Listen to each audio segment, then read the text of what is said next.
अस्सलामु अलैकुम वरहमतुल्लाहि वबरकातुहू। आज हम सूरह निसा पारा नंबर 6 की आयत नंबर 152 की तफसीर और लफ्जी तर्जुमा करेंगे इंशाअल्लाह ताला। लेकिन इससे पहले हम जाहिदा मलिक की प्यारी सी आवाज में तिलावत सुनेंगे। आऊज़ बिल्लाहि मिनश शैतानिर रजीम, बिस्मिल्लाहिर्रहमानिर्रहीम।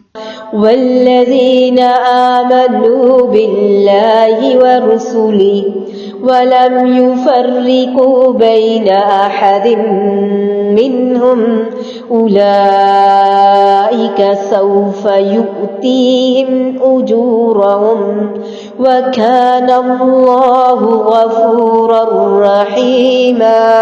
अल्लाह सुब्हानहू व तआला ने फरमाया, और वो लोग जो अल्लाह और उसके रसूलों पर ईमान लाए और उन्होंने उनमें से किसी के दरमियान तफरीक न की, यही लोग हैं जिन्हें वो अनकरीब उनके अजर देगा, और अल्लाह हमेशा से बेहद बख्शने वाला नहायत मेहरबान है।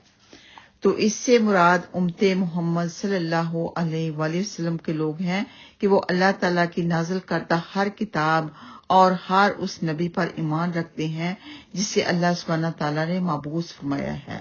इसलिए अल्लाह सुब्हानहू ताला ने उनसे वादा किया है कि वो उन्हें उनका पूरा पूरा बदला देगा, और अगर उनसे कोई तकसीर हुई होगी तो उसे माफ कर देगा, और अज़रुए रहमत उनकी नेकियों को कई गुना बढ़ा देगा। तो मालूम हुआ कि जो कोई मोमिन मुसलमान है सब किताबों पर ईमान लेके आता है, सब अंबिया इकराम अलैहिस्सलाम पर ईमान लेके आता है, उनसे अल्लाह सुब्हानहू ताला ने वादा कर लिया है कि उन्हें उनका पूरा पूरा बदला देगा, उनके गुनाह माफ कर देगा, और अपनी रहमत से उनकी नेकियों को कई गुना बढ़ा देगा। सैयदना अबादा बिन सामत रजी अल्लाह तआला अन्हुमा बयान करते हैं कि रसूलुल्लाह सल्लल्लाहु अलैहि वसल्लम ने फरमाया, जो शख्स इस बात की गवाही दे कि अल्लाह के सिवा कोई माबूद नहीं, वो अकेला है, उसका कोई शरीक नहीं, और मोहम्मद सल्लल्लाहु अलैहि वसल्लम उसके बंदे और रसूल हैं, और हजरत ईसा अलैहिस्सलाम अल्लाह के बंदे, उसके रसूल और उसका कलमा है जो उसने मरियम अलैहिस्सलाम की तरफ भेजा था, और उसकी तरफ से एक रूह है, और जन्नत हक है, जहन्नम हक है, तो अल्लाह सुब्हानहू तआला उसे जन्नत में दाखिल कर देगा, खा वो कैसा ही अमल करता हो। ये बुखारी में मौजूद है। अल्लाह अकबर। अल्लाह की रहमत बहुत बड़ी है। ईमान पक्का और मजबूत होना चाहिए, तो फिर अल्लाह सुब्हानहू तआला उसके छोटे छोटे जो गुनाह हैं उनको माफ कर देता है। एक और आखिरी हदीस सैयदना अबू मूसा अशअरी रजी अल्लाह तआला अन्हुमा बयान करते हैं कि रसूलुल्लाह सल्लल्लाहु अलैहि वसल्लम ने फरमाया, 3 शख्स ऐसे हैं जिनके लिए दुगना सवाब है। वो शख्स जो अहले किताब में से हो, अपने नबी पर ईमान लाया हो, और फिर मोहम्मद सल्लल्लाहु अलैहि वसल्लम पर भी ईमान लाए।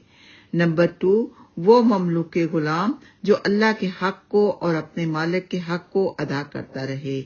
नंबर 3, वो शख्स जिसके पास उसकी लौंडी हो, उसने उसे अदब सिखाया और उसकी उम्दा तरबियत की और उसे अच्छी व अल्लाह तालीम दी, फिर उसे आजाद कर दिया और उससे निकाह कर लिया, पास उसके लिए दुगना सवाब है। ये सही बुखारी और मुस्लिम में मौजूद है। अल्लाह सुब्हानहू तआला हम सबको अच्छे पक्के सच्चे मोमिन बना दे, और ऐसे बना दे जो अल्लाह सुब्हानहू तआला को पसंद हों। अल्लाह सुब्हानहू तआला हम सब से राजी हो जाए, आमीन। आइए आते हैं लफ्जी तर्जुमा की तरफ।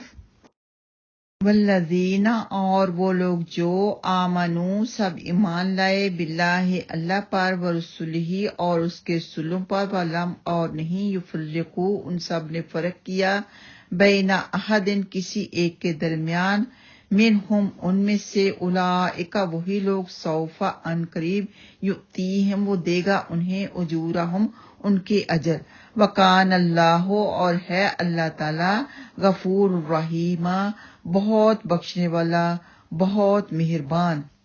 अल्लाह अकबर कबीरा। बेशक अल्लाह सुब्हानहू तआला बहुत ज्यादा रहीम करीम गफूर रहीम है। अस्सलामु अलैकुम व रहमतुल्लाहि व बरकातुहू।